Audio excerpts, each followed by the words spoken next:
Morning, YouTube.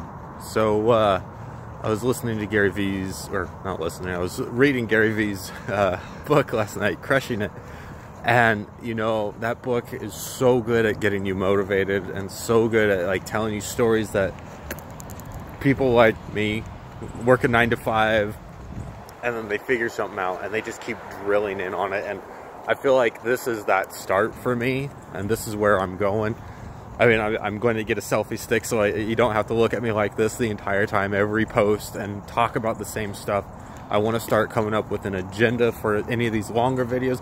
I mean, this is going to be my first long video talking about this stuff, so I'm hoping that I can make this more regular, really dive in on some of my thoughts, and make sure that everyone understands that I'm serious about this and this is what I want to do. That I'm happy with my job right now, but I want more. I need more.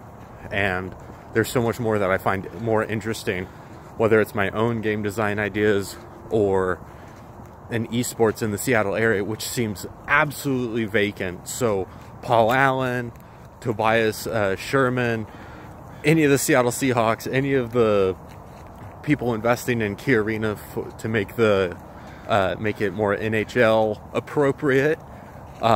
Get your act together, talk esports, let me in, and let's build something great.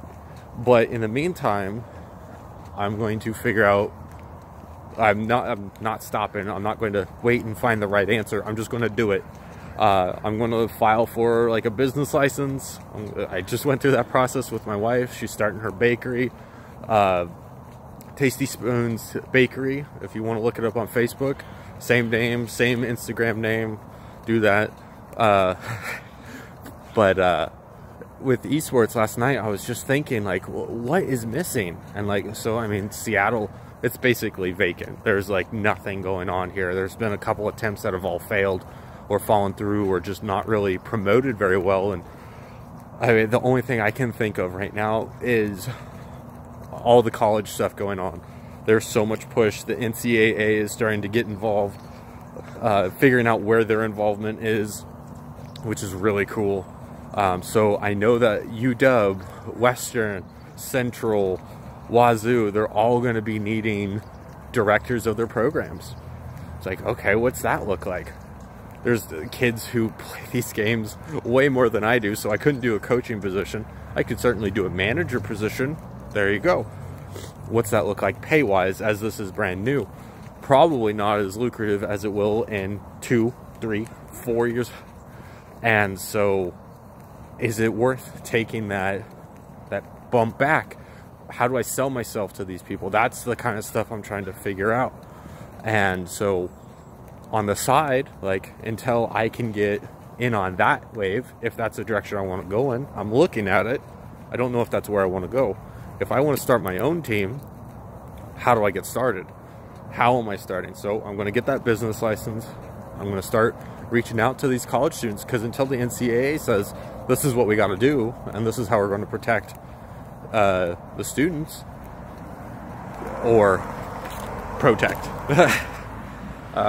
and kind of lock down the college field, like, there's so much opportunity there, especially with the way it's growing already. But then you toss in an actual treadmill to go pro, and you got some serious stuff going on right there. But in the meantime, that begs the question, what are we doing right now to protect esports players? I mean, esports, you, like, unless you're sorry, still getting over this cold. Unless you're one of the people who have gotten in on ground level, like when it was first started picking up, like if you're 30 years old, you're done. It's hard to find a pro that's over 30.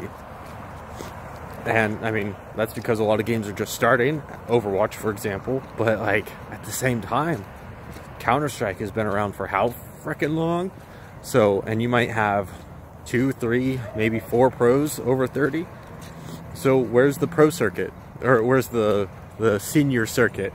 Where is, what opportunities do these guys have coming out of being pro? because at some point they're going to get too old and they're not going to be able to keep up. It's a young man's game, period, done. Or young woman's, I'll correct that. By the way, congratulations to Gary for making the Shanghai Dragons. That's fucking awesome. It's about damn time, and it should have happened in the first place, and she should have been on a much better team. So, but like, what skills are these players getting that helps them transition?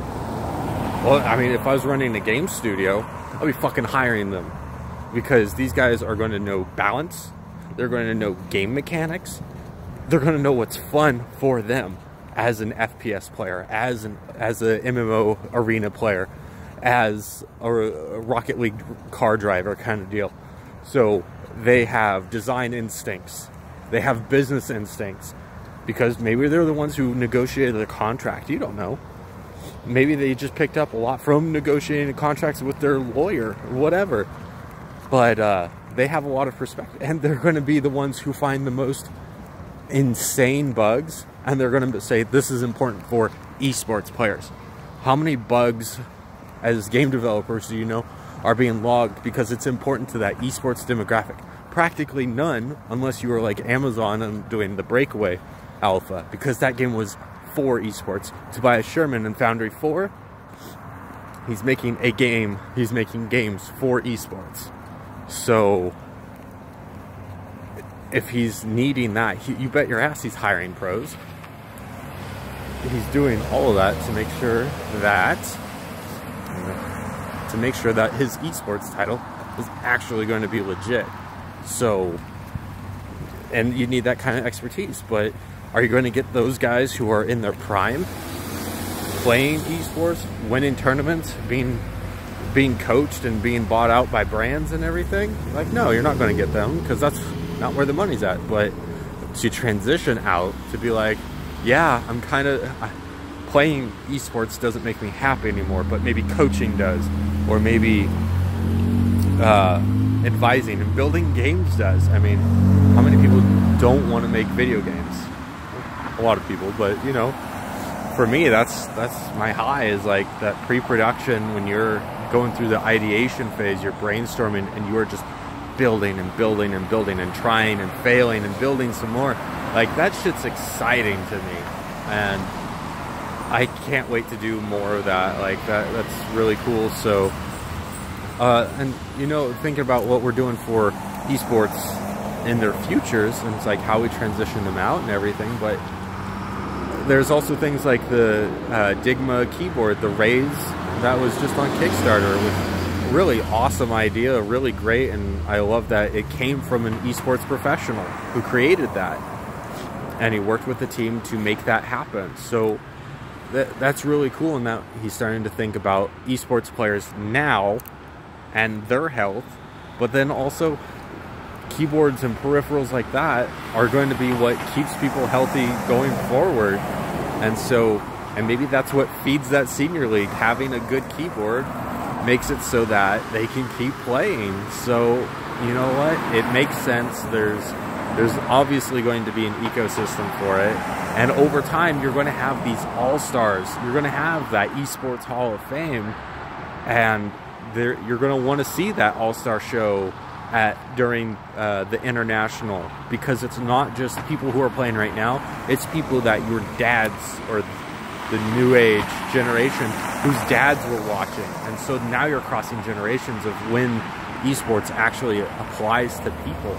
I don't think esports will take off as much right now as it will in 10 years, when Twitch is absolutely just blowing away TV networks, when Amazon owns fucking everything, and when you are crossing bounds of when moms and dads and kids have been playing games together, and that the moms and dads understand what their kids are going through and can talk about it. That's one thing that I feel like I've done as a parent, is that I'm involved with the games my kids play, and I understand their struggles. I can see what they're processing, and it's really cool to see that, because it's such a different lesson than the one I was learning when I was my eldest age, like 6. And so it's weird to recognize these lessons and see him trying to learn all the things that I did. So, oh man, that was a long ramble. That was good. It feels good to get that off my chest. But yeah, let's talk some more. Let's talk esports. Have a good one.